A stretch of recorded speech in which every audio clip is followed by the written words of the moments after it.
the more we tend to live in a world of thought, the more we tend to live in an abstract world that is removed from and has a gap between it and the real world of nature. And as a result of this, we tend to live in a world that is in some ways unsatisfying, lacking in vitality and life. And also, people tend to think all the time. This becomes, for every civilized community, every civilized person, a sort of habit, which is like constantly talking to yourself. We have to be silent some of the time, don't we, in order to hear what other people have to say, and therefore to have something to talk about. In just the same way, our minds have to be silent some of the time if we are really to have anything to think about except thoughts. You know, there is a popular proverb which says that talking to yourself is the first sign of madness. And there's some truth in this, because constant thinking, as distinct from simply experiencing through our senses, constant thinking about our experiences, coding our experiences into words, into signs, into the symbols of thought, is a buzz that goes on day in and day out inside our heads except when we're sleeping. And as a result of that, we begin to live in a world increasingly divorced from reality. And that is why in those Oriental cultures in India and China and Japan, it has always been considered important for everybody to spend some of his time, by no means all of his time, but some of it, not thinking, but simply in the attitude which was represented by that Chinese character which I drew at the beginning, pronounced guan, or quiet observation. Remember this point, it's important.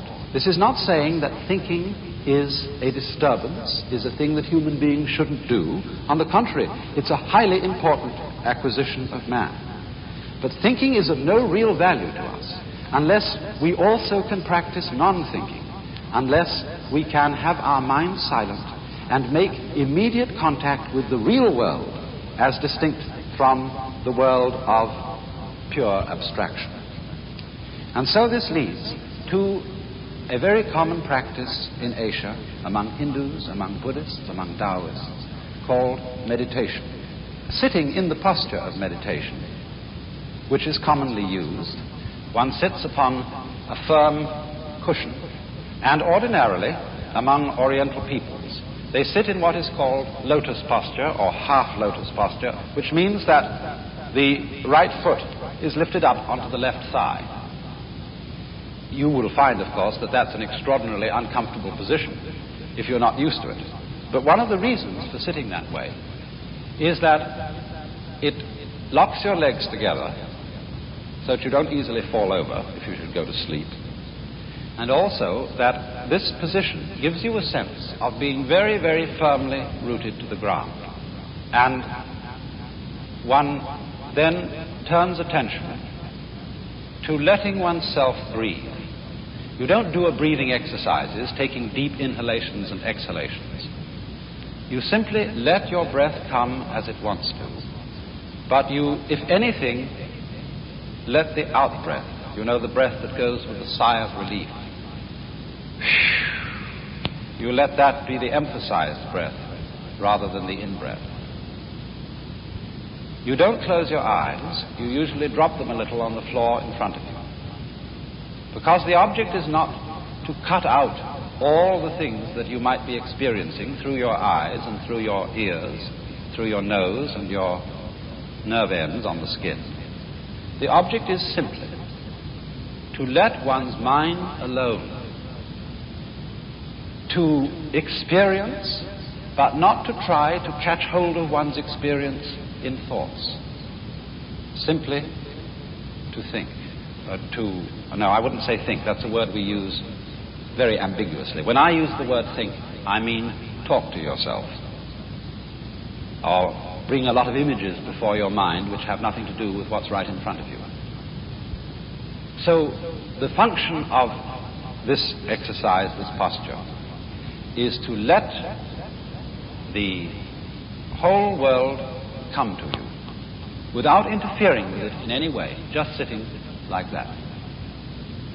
You may say, oh, that's a great waste of time. There are all sorts of interesting things in life to do. Why just spend some hours sitting? And the reason, though, as I tried to explain, is that it is through this that one comes to have a contact no longer with a world of abstractions, no longer with a world of thought, but with the world that actually is. Now, as you do this, you begin to notice a rather curious change in your general feeling of life. You notice that there ceases to be what I would call an interruption or an interval between your experience and yourself. You see, in our ordinary way of using our minds, the chronic sense of strain, the chronic attempt to think about and make sense of what we are feeling, is what we call our ego. If you say, I experience my own existence, I am aware constantly of a knower behind and receiving all that is known, then you get this chronic sensation of there being an I, a self, who has all these experiences, and that I or self is what we call the ego. And this chronic sense of strain is our, you might call it our psychological blocking against our experience. The thing that seems to divide us from an external world, from the whole universe. But when in this way the interval begins to diminish, we begin to experience our world as ourselves. There is no interval, there is no interruption between the knower and the known.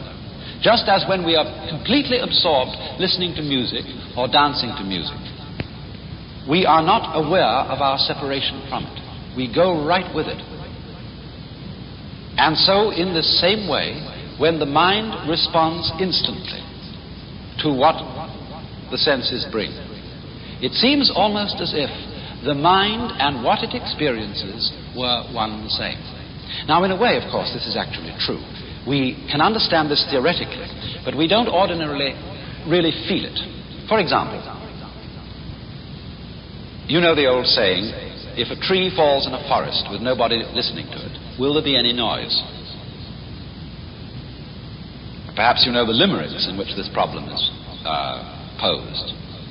There was a young man who said, God, I find it exceedingly odd that a tree, as a tree, simply ceases to be when there's no one around in the quad.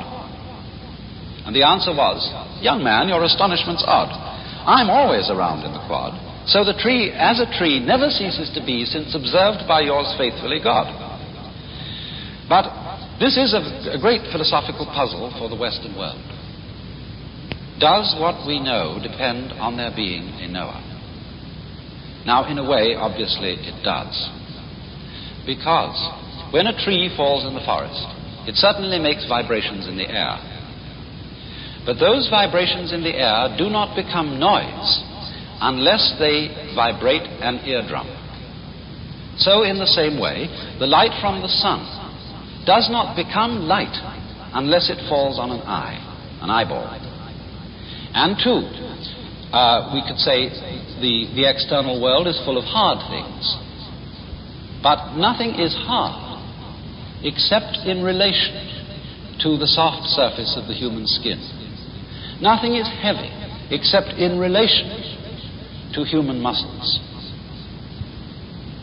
So if there is not a human organism, the world does not appear to us at all as having any of the characteristics which we attach to an external world.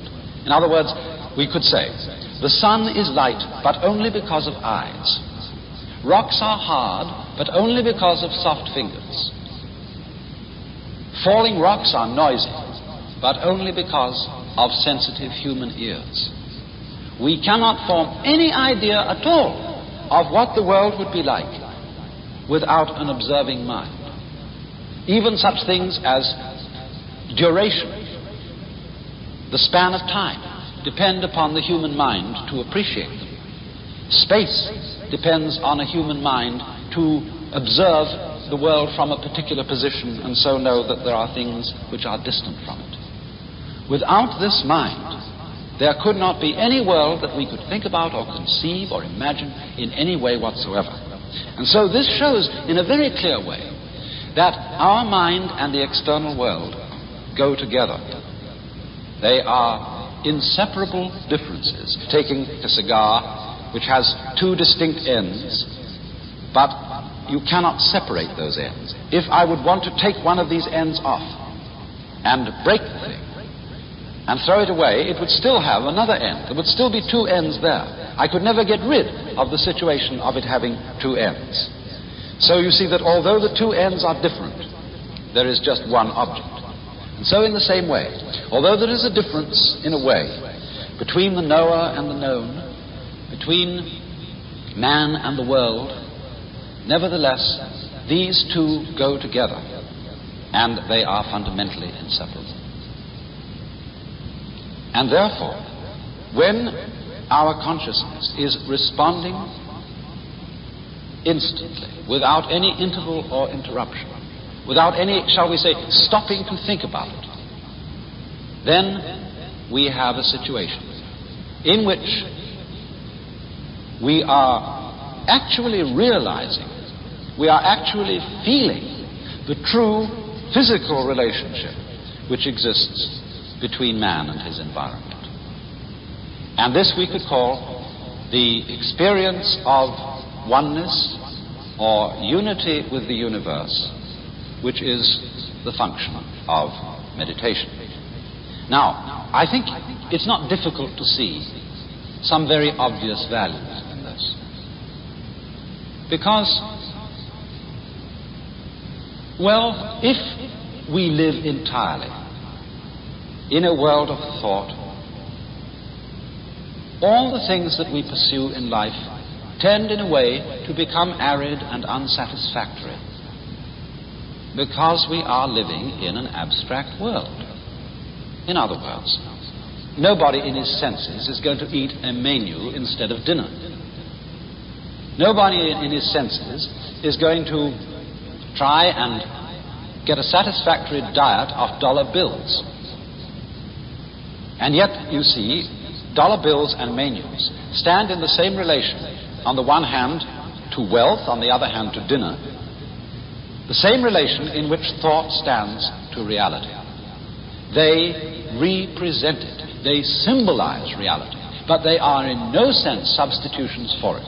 Yes, you can do a great deal of things if you have a lot of dollar bills, but unless you exchange those dollar bills into real concrete worth, they are of no value to you. And so, in the same way, if we try to live in the world of pure thought, we begin to feel a strange, unsatisfactory quality to the world. And this living in pure thought is not something that is only done by, professors and intellectuals and thinking people. Perfectly ordinary people often live in the world of pure thought. As, for example, when we pursue certain goals in life, when we say, I want to be successful, I want to be happy, these are really abstractions. Because supposing you become enormously wealthy and you're able to afford 3 cars and 6 houses, you can't drive in 3 cars at once. You can't live in 6 houses at once. You have a symbol, which we call prestige, of your status. But that is an abstract symbol. You can't eat prestige. You can't eat success. And so, to overcome that kind of beguilement by the fantasies of thought, not thinking is an important adjunct to thought. To be able, every so often, to cease the hubbub going on inside one's head and to let talking to oneself stop and come to stillness.